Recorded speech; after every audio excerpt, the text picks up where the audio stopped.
जय श्री राम दोस्तों। मैं अपने चैनल सोचा बता दूं में आपका स्वागत करता हूं। आज एक ऐसा टॉपिक मैं आपके साथ कवर करने जा रहा हूं। पहले तो मैंने सोचा इस टॉपिक को अवॉइड करते हैं, लेकिन कब तक। मैंने कहा कि कभी ना कभी तो बात करनी ही पड़ेगी, तो क्यों ना आज ही सही। डर का व्यापार, हर जगह डर का व्यापार हो रहा है और उसको प्रमोट कौन कर रहा है? हम खुद ही कर रहे हैं। कुछ भी छोटी सी प्रॉब्लम होती है, कोई गली नुक्कड़ पे गुरु दिखता है, हम उसके पास पहुंच जाते हैं। हम उसकी विश्वता भी नहीं जानते और उससे सीधे अपनी प्रॉब्लम, सीधे चमत्कार हो जाएगा, ये आज हो जाएगा, कल को ये प्रॉब्लम सॉल्व हो जाएगी। ऐसा क्यों? क्या हमारे वेद, हमारे ग्रंथ सब हमें इन सब चीज़ों का सॉल्यूशन नहीं बता के गए? श्रीमद् भागवत, मार्कंडे पुराण, शिव पुराण, दुर्गा सहस्त्र नाम, इन सब चीज़ों में हमें, श्री रामायण जी, इन सब में ग्रंथों में हमें किसी हमारी प्रॉब्लम का सॉल्यूशन नहीं मिला हुआ।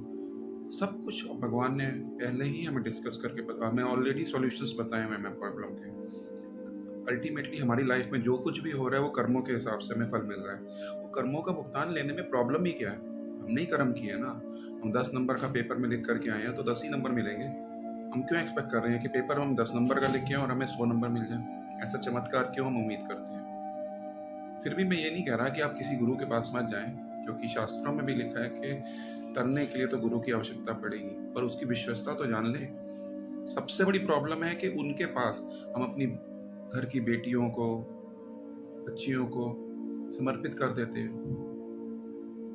ऐसे बहुत से बाबा मिले हैं जिन्होंने उनके साथ कुछ गलत कर्म भी किए, और उसके पीछे गलती किन की? उन बाबाओं की गलती है या उस समाज की गलती है जो कि अंधा विश्वास कर लेते हैं? विश्वास करने में गलती नहीं है। शास्त्रों में भी लिखा है, जो भी आपको सिद्ध पुरुष मिले आप उसको सर झुका करके प्रणाम कीजिए, पर विश्वास तो प्रभु पे कीजिए ना। नाम क्या भगवान ने अपना नहीं बताया हुआ? हर समय शिव, शंकर, राम, इन सब के जवाब पे एक ही नाम है। श्री राम हर समय महादेव का नाम जपते रहते हैं, महादेव हर समय राम नाम जपते रहते हैं। माता, जिनको स्वयं शक्ति से रूपा माना गया है, वो भी ईश्वर का नाम जपती रहती है।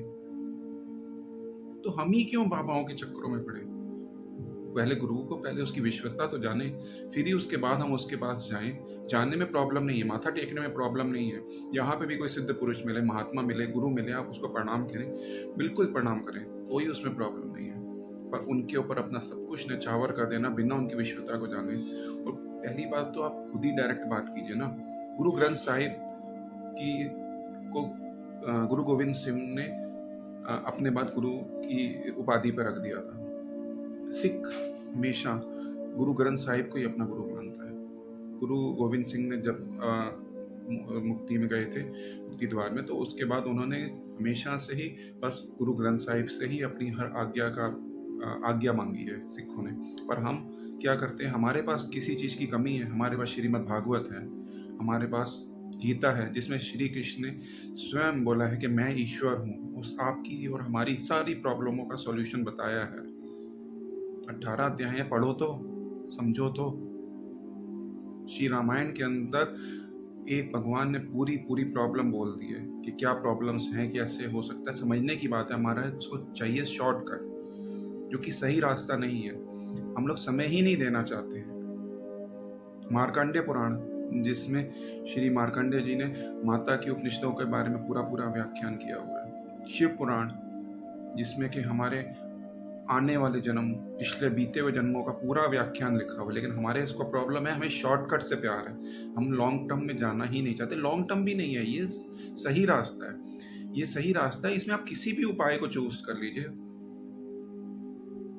उसके बाद आपको खुद ही आपकी प्रॉब्लम्स का सॉल्यूशन मिलने लगे। हाँ, एक चीज़ मैं ज़रूर बोलूँगा, कोई चमत्कार नहीं होता। ये सिर्फ हमारे मन का वहम है कि हम ऐसा कर लेंगे तो चमत्कार होगा।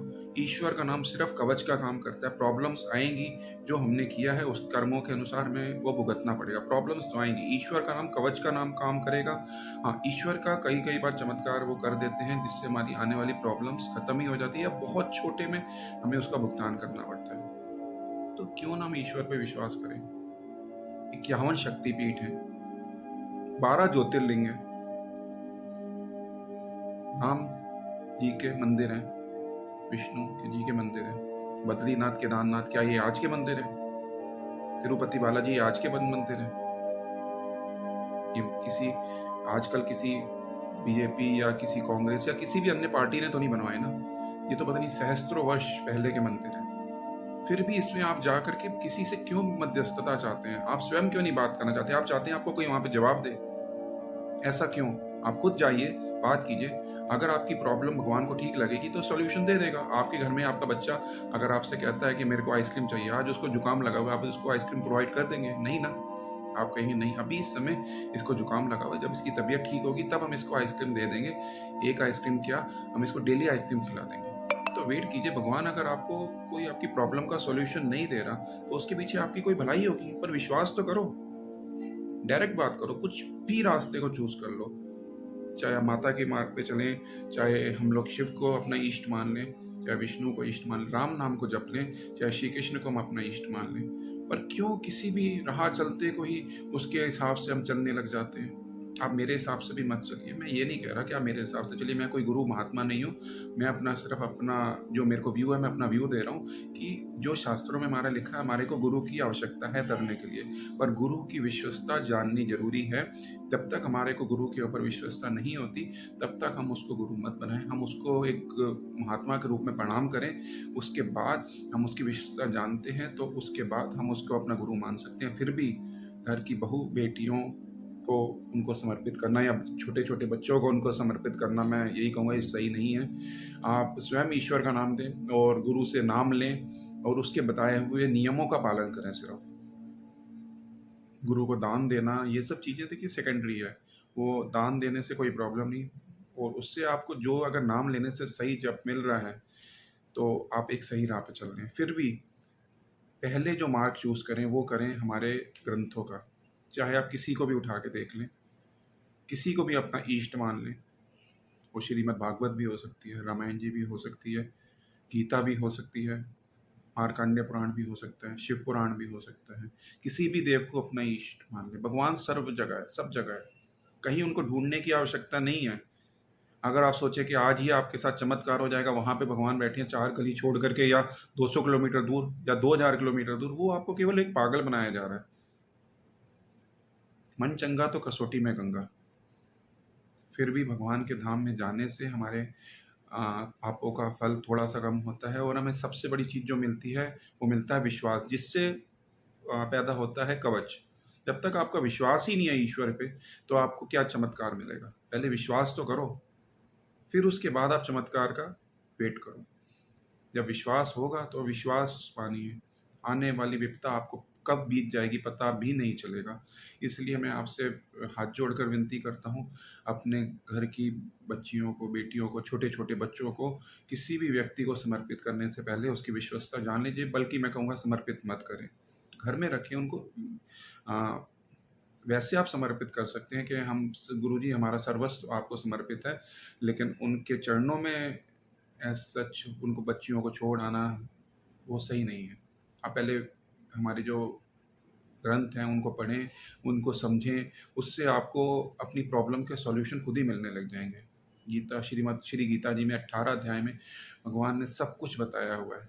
कर्म क्या है, कर्म फल क्या है, और किस हिसाब से हमें क्या क्या भोगना पड़ता है।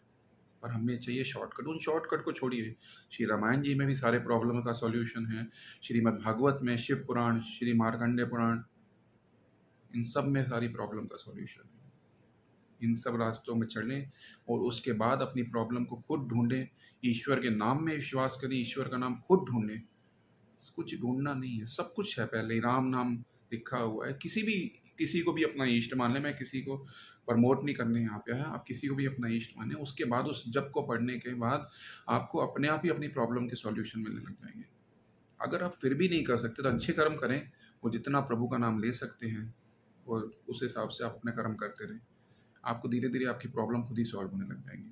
पर इन शॉर्टकट में, इन बाबाओं के चक्कर में, गलत राह में चल के अपने घर, अपनी ज़िंदगी को बर्बाद मत करें, जिससे कि आने वाले समय में आपको सिर्फ और सिर्फ बदनामी ही मिले, और आने वाले जितने भी आपके जन्म हैं उल्टा आपके ऊपर निगेटिव इम्पैक्ट आए। यही मेरी आपसे विनती है, सोचा बता दूं। जय श्री राम दोस्तों।